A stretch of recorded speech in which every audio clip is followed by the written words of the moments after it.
Hello, I'm Michael Hainsworth. Canada is famous for hockey, maple syrup, and polite apologies. But we also invented the world's first exchange-traded fund. That ETF hit the street in 1990 when The Simpsons were brand new and the Toronto Blue Jays hadn't yet won a World Series, let alone two back-to-back. Fast forward 35 years and ETFs have gone from a quirky Canadian innovation to a $600 billion investment vehicle. But here's the twist. What was once the ultimate way to diversify is now facing its own hidden risks as artificial intelligence dominates the headlines and investing decisions. As a result, indexes are looking less like the broad markets they claim to represent and more like a handful of Silicon Valley heavyweights on steroids. This is Green and Clare Gray from Dynamics ETF team, and today we're tackling the biggest issue on Bay Street. I suppose the biggest question on everyone's mind on Bay and Wall Street today is, will the engagement of Taylor Swift and Travis Kelce move stocks or bonds? I'll take this one, Claire, because I've got a young daughter who's a huge Taylor Swift fan. Believe it or not, it did move the market. You saw jewelry stocks up, things like Signet was up, and other luxury LVMH saw a bit of a bump on the news. American Eagle, that's linked to Travis Kelce's sports brand, was up. And I actually wonder how long it will be until we get a Travis Taylor ETF that tracks those companies I wouldn't put it past someone launching something like that, but we'll see. I think it's a great question, and I really look out for that Taylor's Travel ETF. We'll shake it off to focus on the real issue, how passive ETFs are adding unnecessary risk to your portfolio, whether you're on your first down or your third. But first, everyone's heard the phrase buy low, sell high, but in reality, most investors do the exact opposite. They buy when the story hits the headlines and panic when the shares fall. The psychology behind investment decisions is known as behavioral finance. The studies prove it. Emotions like fear and greed often override logic. Investors report feeling the pain of losing money hurts twice as hard as the joy in seeing the stock rise. There's that sunk cost fallacy, where you've already invested hard-earned money and don't want to believe that what goes up must come down. And then there's confirmation bias. Investors often stick to failing stocks because they read only the analysis that backs up their beliefs. Recognizing the psychological pitfalls can transform an investment strategy. Becoming less reactive and more disciplined makes you a smarter investor.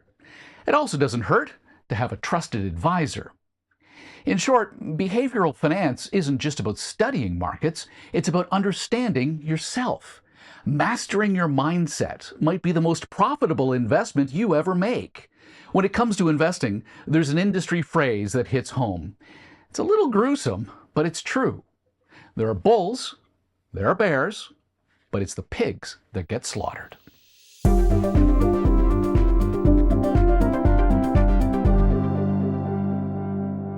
Canada gave birth to the world's first ETF more than 30 years ago. If passive funds are designed to simply track an index, why are they so wildly popular when the biggest names in investing shun them?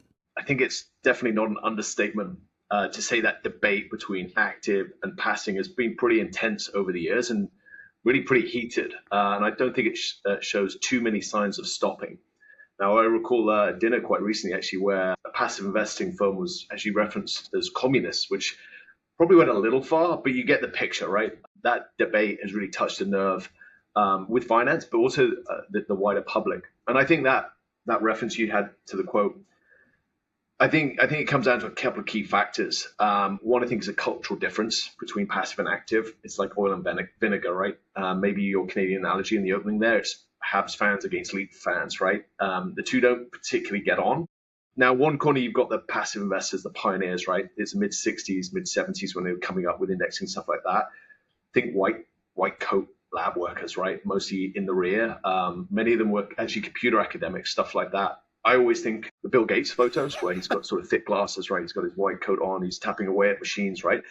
Think that, right? That's your typical index kind of guys. And they're up against those super big personalities, superstar PMs, right? These guys were pros, deep finance guys from pretty sharp suit, think archetypal Wall Street banker, right?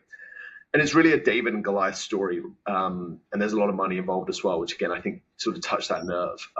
You had a bunch of these upstarts going at the Wall Street, pretty profitable industry of active management, right? So that's where the big debate started, and it continues to go. And I think if people are interested, listeners are interested, I definitely recommend a book called Trillions by Robin Wheelsworth. It really charts the origins of indexing and index funds.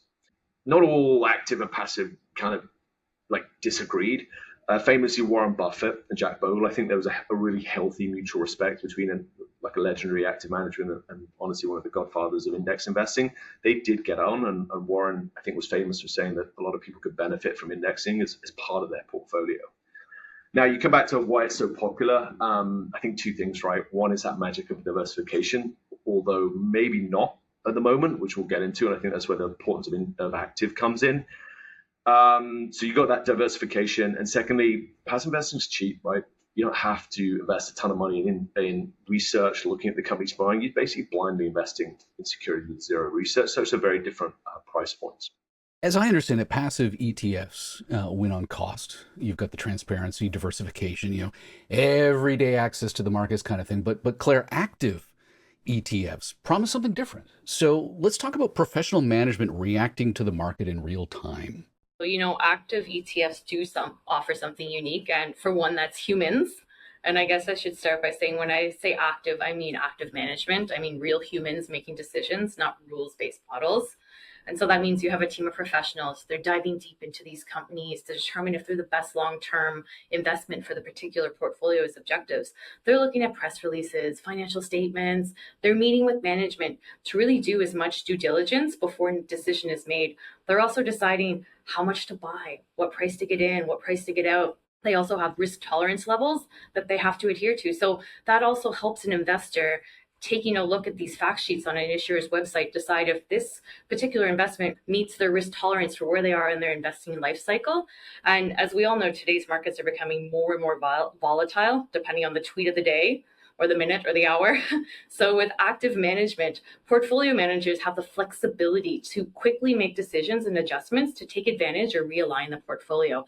And they're not constrained by models or index composition. That's their aim. It's to try and outperform. So they don't just want to ride the benchmark. And so, yeah, Michael, professional management is really the driving force and the biggest benefit behind these investments. And we've seen a lot of growth in active as of late. Over the past year alone, we've seen about 14% uptick in active ETFs year over year. So passive ETFs were really the first on the market and the driving force in the industry. And it's only really until late we've seen actives really start to gain market share.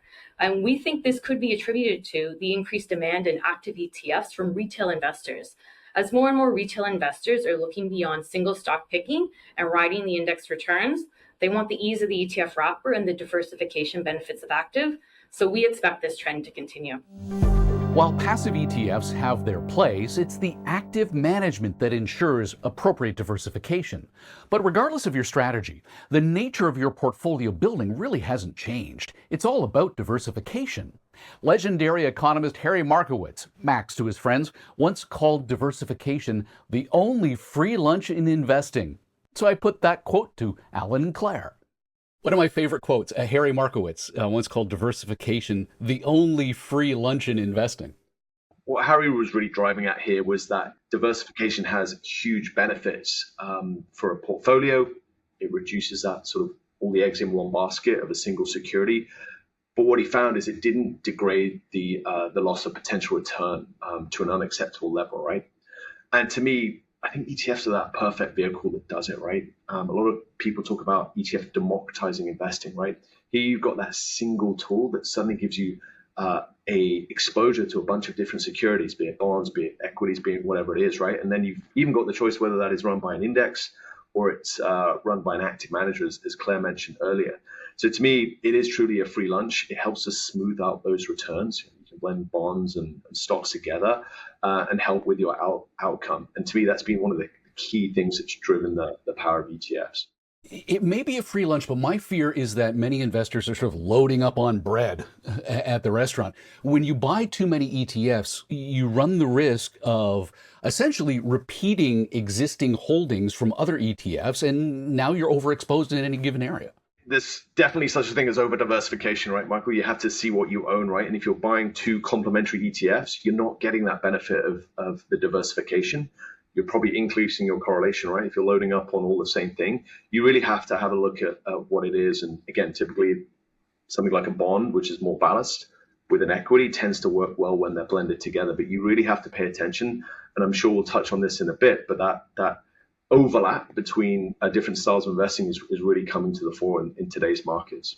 Every investor wants that sweet spot between risk and return. How do we find that balance? And how do we ensure that we're not overloaded in any one given equity, courtesy of multiple ETFs?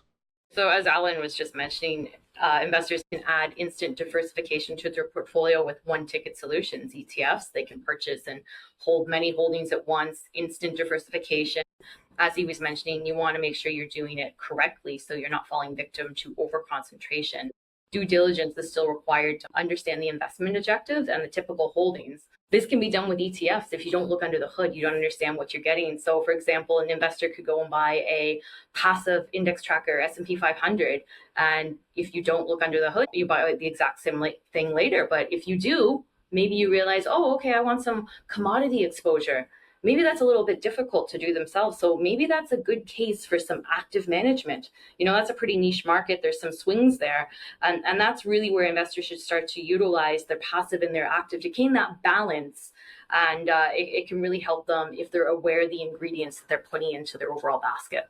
So one ticket ETF solutions, this explains why they're exploding in popularity. Yes, well, more Canadian investors are starting to manage a portion of their investments themselves, so the landscape has had to adapt.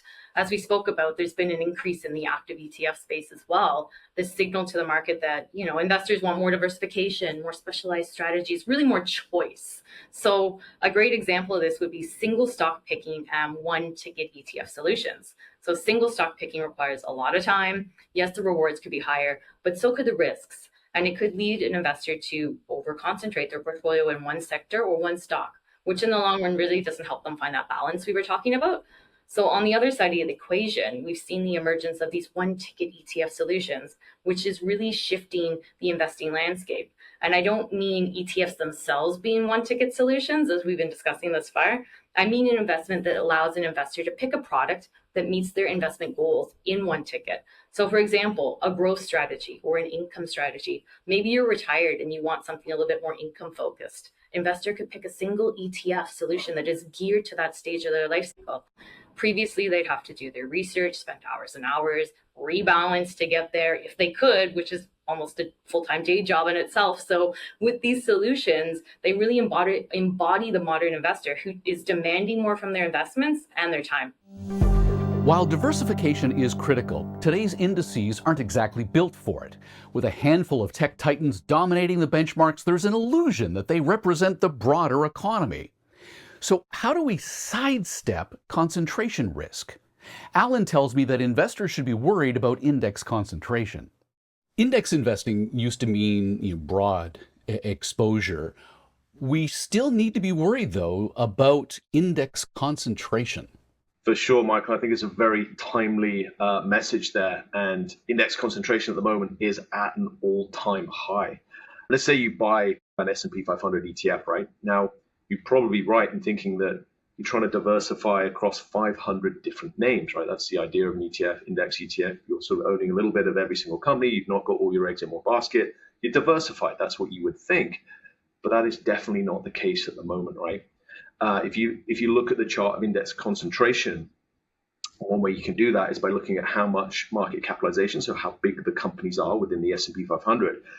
And we looked at it back to the 1920s, right? And right now, 80% of the market cap is in just 10 stocks, all right? So rather than, we joked about this at work the other day, right? It's not the S&P 500 anymore, it's the S&P 10. Because most of the exposure you're getting is in just a handful of companies. It was like 1932 the last time we had that kind of concentration. Something like that, yeah. And it's funny. It's no coincidence that when those, I mentioned in the beginning, the kind of the Bill 8, the guys with the thick glasses and the white coats on, right? When they were sort of coming up with index investing, it's no coincidence that that level was way, way below the average, right? So when they designed index ETFs and index funds, you were really truly getting that concentration because it was below 40%, right? Now it's at 80. So it's really changed through time, right? And again, the pioneers of index investing were definitely onto something with that diversification. That's just not the case anymore. And that's why we feel like active, as Claire mentioned, that diversification is tremendously important because you're not getting that diversification that you think you do. Claire, you said something a little earlier that sort of made me smirk a bit, talking about active investing and a real human making decisions. And I'm wondering how much of that had to do with sort of the evolution of your line of work and the world of artificial intelligence. Even just the rise of AI has made passive ETF investing a little higher risk, hasn't it? As we've outlined, the indices they're very heavily tech weighted as the race to stay on top promotes advancement or new players to enter the space. We experience the market shocks that go along with that. So, for example, I'm sure everyone remembers what happened when DeepSeek announced that it had cracked this new model. NVIDIA shares fell 70% that day. The S&P was down 2%. It would have been a pretty scary day if you were somebody who was heavily concentrated in the tech portfolios or index investing.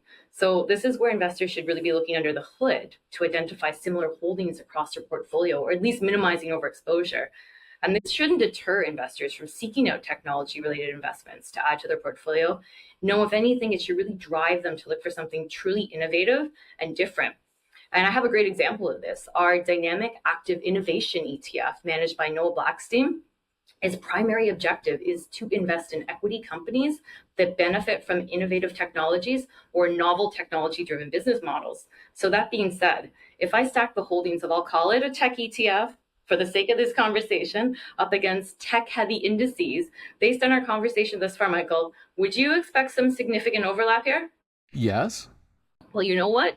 There's a name or two, of course, but there is actually a significant difference that would aid investors in diversification, and it would help them move away from the index if that's what they're holding, and they still want to get more tech companies and tech holdings in their portfolio. And there's that added benefit of active management, which enables the portfolio manager to make that decision and flexibly change as situations change. So as technology volatility is on the rise, it doesn't mean investors should shy away from this. It just means they should be aware of the makeup, concentration, and seek something different to truly help them diversify. I just want to jump in here, Michael, as well, and add to Claire's point. We've seen a lot of money in the ETF industry go into international equity ETFs. And again, one would think that, okay, there's different companies in, say, like the MSCI World or stuff like that. I'm getting a different exposure. But again, it's funny. If you go back and look at the top 10 holdings, it's the same names that are driving the top 10 because it's done by market capitalization, right? And these mega giants have become so big. And that's where we see the power of that true active management. I think we might talk about active market share, and that's a real thing that people can look at to judge like the diversification benefit you're going to get when you add an active ETF in. So when it comes down to it, an active manager isn't chained to index weights. They can pivot, they can reduce exposure, they can get in or out of a crowded trade as they need to, and this is the benefit to the average investor. Yeah, and a good measure, like Alan just mentioned there, Michael, is active share. And this is used in the active management world all the time. And I should really point this out to investors out there. This is something that should be utilized more. And this is on issuers' websites, it's on the fact sheets, it's right there once the investment is a year old and we report more things on it. But active share basically tells you how active an investment is. So for example, if it has an active share rating of 0, it means it's identical to the index it is tracking. On the other side of the equation, if it has an active share measure of 100, that means it is completely different. It doesn't have any overlap with the index that it is holding. So this is really a great tool for investors to utilize to try to understand their concentration risk across their whole portfolio and make decisions that help them, steer away from that and truly get diversification on the grand scheme of things. And Claire, just add as well, in the opening, Michael, we talked about sort of the active and passive debate, and there was some disruption, right, on fees. And I think it's important that people understand kind of what they're paying for and whether that manager is really being active or if they're kind of hugging the benchmark. Because another piece of research we looked at was kind of typical holdings of sort of so-called active managers. And what we found, there's big names cropped up in those guys as well. And there's not a knock on those active managers. If they've really done the research and they own those stocks, then that's fair enough. But again, you're trying to search out those active managers that are really looking deep and finding companies, particularly in this space, that are going to grow. So I think that's important as well. It's kind of you get what you pay for as well. So if there's one takeaway for the listener from our conversation today, what should it be? Well, I think, Michael, that really would be, know what you're buying. You wouldn't go out and buy a car without looking at the features, would you? Comparing it to other models. So I would urge investors to do the same here. Look under the hood, get a better understanding of what your overlap is, and really use that to find the right balance in your portfolio. And don't be afraid of blending different investment styles, passive, active. Be tactful to help you achieve the overall balance we've been talking about. My tip is like what worked before rarely works forever, right? So when the index pioneers came up with indexing, it worked really, really well because you did get that diversification. That's just not the case anymore, right? So you need to pivot your portfolio, think about blending in some active and some different correlating assets. And I think you need to react to what's going on, right? And this is a very, very concentrated equity market we're seeing. Well, we do live in interesting times. Claire Allen, thank you so much for your time. Thank you, Michael. Thank you, Michael. We've seen how passive ETFs bring efficiency, how diversification protects your portfolio, and why active ETFs are rising to meet the challenge of concentrated markets. So let's bring this all together. What are the important lessons for us? Passive, it's not problem-free. The only free lunch on Bay Street is diversification. And active ETFs are on the rise for a reason. Professional managers add flexibility, risk control, and the ability to sidestep market concentration. And now you're on the money. I'm Michael Hainsworth. Thank you for joining us.